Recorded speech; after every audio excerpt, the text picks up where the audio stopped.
दोस्तों, ये आज की निर्णायक तस्वीर है। यह तस्वीर अपने आप में बहुत ताकतवर है। जब राहुल गांधी पुलिस के सामने खड़े हुए थे, संसदीय थाने के पुलिस स्टेशन में पुलिस के सामने खड़े हुए थे, साथ में साहिल लोचब था, जिसकी आंखों पर पैलेट गन का छर्रा जाकर लगा था, उसकी मां थी और साथ में वकील स्वाति खन्ना। मकसद साफ था। राहुल गांधी पुलिस थाने जाते हैं और पुलिस से अपील करते हैं कि आप शिकायत दर्ज करो, मगर मजाल है साहब पुलिस उनकी शिकायत दर्ज करे। मैं आज कुछ सवाल आपके सामने रखना चाहता हूं दोस्तों। हर गुजरते लम्हे के साथ भारतीय जनता पार्टी का बर्ताव 70 और 80 के दशक में जो बॉलीवुड की घटिया फिल्में हुआ करती थी ना, उसके खलनायक जैसा हो गया है। यानी कि राहुल गांधी पुलिस स्टेशन जाते हैं तो केस दर्ज नहीं होता। यह तो बिल्कुल फिल्मों में होता था ना। कॉकरोच जनता पार्टी के कार्यकर्ता जो हैं जयपुर जाते हैं, राजस्थान जाते हैं, गांव में जाते हैं बेहतर स्कूल के लिए, और वहां पर भारतीय जनता पार्टी के गुंडे उनकी पिटाई करते हैं। बार बार एक बलात्कारी राम रहीम को पैरोल पर रिहा किया जाता है। प्रज्वल रवन्ना जैसे बलात्कारी के लिए प्रधानमंत्री नरेंद्र मोदी वोट मांगते हैं। मैं फिर आपसे पूछना चाहता हूं और भारतीय जनता पार्टी से सीधा सवाल, ये तेवर खलनायकों जैसे नहीं है तो क्या है? अगर राहुल गांधी, एक व्यक्ति को अगर चोट लगी है और उसकी शिकायत लेकर संसदीय थाने जा रहे हैं तो क्या गलत कर रहे हैं? सबसे बड़ी बात दोस्तों, आपको याद होगा कि संसदीय कार्य मंत्री किरण रिजिजू ने सरासर झूठ बोला था कि कोई हिंसा नहीं हुई, कोई गोलीबारी नहीं हुई। और आप जानते हैं दोस्तों, साहिल लोचब जिसके साथ राहुल गांधी ने प्रेस कॉन्फ्रेंस किया था, उसके पूरे शरीर में छर्रे के जो निशानात थे, उसकी एक आंख जिसकी रोशनी जा रही है। इन तमाम तस्वीरों के साथ राहुल गांधी पूरे मीडिया के सामने आए थे और आज वो सीधे पहुंच गए संसदीय थाने। वो मांग करते रहे मगर उनकी बात सुनने को तैयार नहीं रही पुलिस। सबसे पहले मैं आपको वीडियो दिखाना चाहता हूं जब राहुल गांधी वहां पर धरने पर बैठ गए और उस वक्त वो घिरे हुए थे अपने पार्टी के तमाम कार्यकर्ताओं के साथ। साथ में साहिल लोचब था, उसकी मां और उनकी वकील स्वाति खन्ना। देखिए वो नजारा क्या था।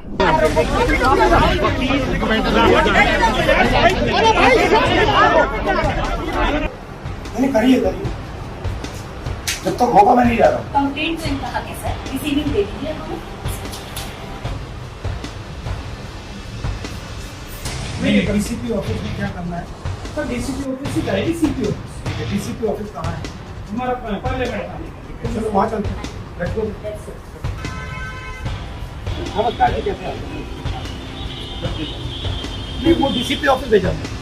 आइए, डीसीपी ऑफिस भेजा है। हम तो डीसीपी ऑफिस जा रहे हैं। ये कह रहे हैं न्याय के लिए यहाँ नहीं होगा, डीसीपी ऑफिस। हमने ये पुरानी कंप्लेंट की, वो मैंने बताया डीसीपी ऑफिस सेम होती है। हमने आपसे कहा कि आयोग का नंबर है, आपने हमें कहा डीसीपी ऑफिस। सर मैं रिश्यू बता रहा हूँ, थोड़ा जितना बना था जो छर्रे लगे हैं, ये सारे जो है इनकी आंख दिखाओ। ये जो इनकी आंख गई है, इसके बारे में हम एफआईआर मांगे और ये इनका हक बनता है। मैं 10 दिन 20 दिन 30 दिन 50 दिन 6 महीना वहीं बैठूंगा। It's legal, he is requesting an FIR. No. He is requesting an individual FIR for this bullet, for the pellet injury. Okay, भैया, very simple. You are not doing it, sir.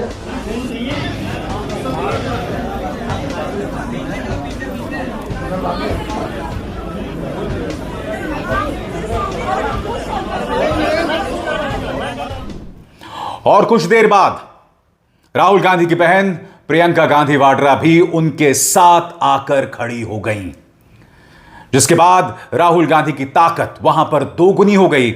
और यह तस्वीर जो इस वक्त आप अपने वीडियो में देख रहे हैं, यह वीडियो जो आप देख रहे हैं अपने स्क्रीन पर, यह यकीनन आज की एक निर्णायक तस्वीर है जो भारतीय जनता पार्टी सरकार की ज्यादती की बानगी है। 20 जुलाई को तुम छात्रों पर हमला करो, बर्बरता करो, कोई जवाबदेही नहीं। और आप जानते हैं सबसे बड़ी कायरता क्या है?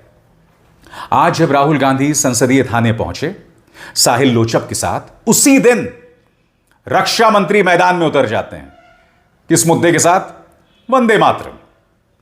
और यह कहने लगे कि किस तरह से कांग्रेस ने वंदे मातरम का अपमान किया। कांग्रेस वंदे मातरम पर सिर्फ अपनी बात रख रही है 1937 वाली, जब महात्मा गांधी ने, रविंद्रनाथ टैगोर ने, नेताजी सुभाष चंद्र बोस ने, सबने 1937 वाले कांग्रेस के उस प्रस्ताव का समर्थन किया था जिसमें कहा गया था कि वंदे मातरम के पहले 2 स्टैंजास को गाया जाएगा। मगर बावजूद इसके भारतीय जनता पार्टी के नेताओं के पास राहुल गांधी का बस एक जवाब है कि वंदे मातरम जैसे संवेदनशील मुद्दे को भुनाया जाए। इनके पास कोई मुद्दा नहीं है दोस्तों। राहुल गांधी ने सीधा प्रहार किया है अमित शाह पर, और राहुल गांधी क्या कहते हैं आपकी स्क्रीन पर। आज साहिल लोचब के साथ, उनके साथ हुई पुलिस बर्बरता के खिलाफ FIR दर्ज कराने संसद मार्ग के DCP कार्यालय पहुंचा। 20 जुलाई को जंतर मंतर पर शांतिपूर्ण प्रदर्शन कर रहे साहिल पर पुलिस ने पैलेट गन से हमला किया। छर्रों से बुरी तरह घायल साहिल की एक आंख की रोशनी खतरे में है। शांतिपूर्ण प्रदर्शन के खिलाफ ऐसी बर्बरता कोई कानूनी कार्रवाई नहीं, एक गंभीर अपराध है। इस क्रूरता के लिए न गृह मंत्री अमित शाह ने छात्रों को कोई सफाई दी, न प्रधानमंत्री ने उनसे माफी मांगी। अब जब साहिल न्याय के लिए FIR दर्ज कराना चाहता है तो वो भी नहीं करने दिया जा रहा। इस तरह संविधान और संवैधानिक अधिकारों को कुचला जा रहा है। अमित शाह जी न्याय से इतना क्यों घबरा रहे हैं? यह डर दिखा रहा है कि आप अपना अपराध कबूल चुके हैं। FIR होगी, न्यायिक जांच होगी, और ऊपर से नीचे तक जो भी इस बर्बरता के दोषी हैं उन सभी पर कार्रवाई होगी। साहिल और उसके जैसे पीड़ित हर छात्र को न्याय दिलाकर रहेंगे। राहुल गांधी ये बात कर रहे हैं। 20 जुलाई को पैलेट गन का प्रयोग हुआ, उसका सबूत क्या है? सबूत ये है, देखिए ये है पैलेट्स, देख लीजिए इनको अच्छी तरह देख लीजिए। ये देखिए ये है पैलेट्स, ये कहां से आए? ये इनके शरीर से आए, दिखाओ। ये इनके यहाँ लगे छर्रे, 200 छर्रे इनके शरीर के अंदर है, 3 छर्रे इनकी आंख में है। वो फाइल दिखाओ।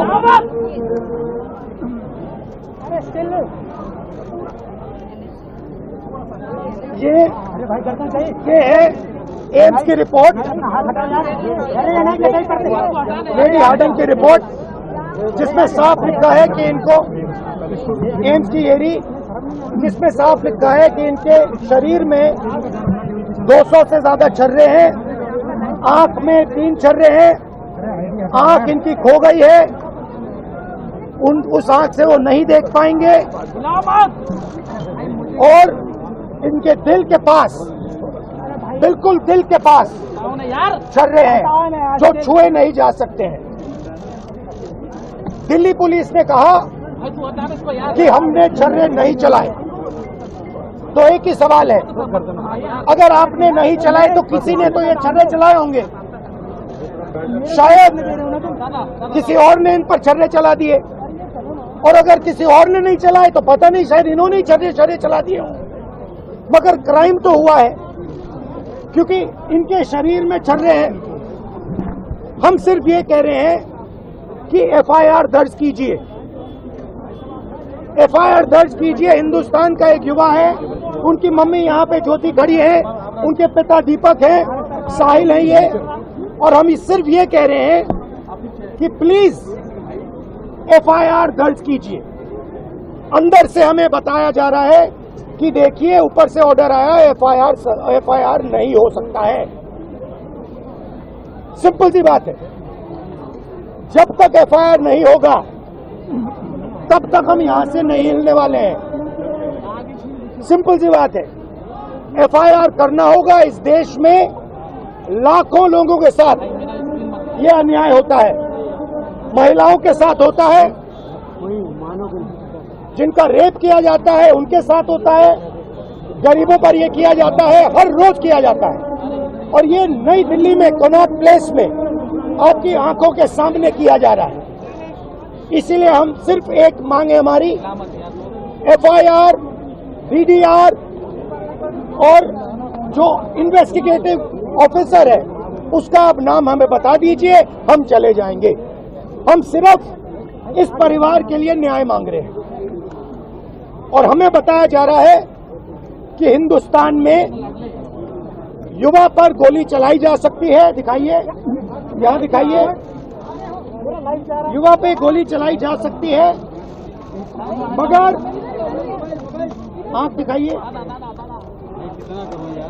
गोली चलाई जा सकती है, मगर इस देश में अमित शाह की होम मिनिस्ट्री, दिल्ली पुलिस के लोग न्याय नहीं दिलवाने देंगे। हुआ था 20 जुलाई की जंतर मंतर कर्नाटक प्लेस के पास मेरे ऊपर पैलेट गन से हमला हुआ, जिसके बाद लेडी आरडिंग में एडमिट हो गया। उसके बाद मेरे को एम्स रेफर कर दिया गया और एम्स में मेरी 2 सर्जरी हुई आँख की, लेकिन वो 2 सर्जरी के बाद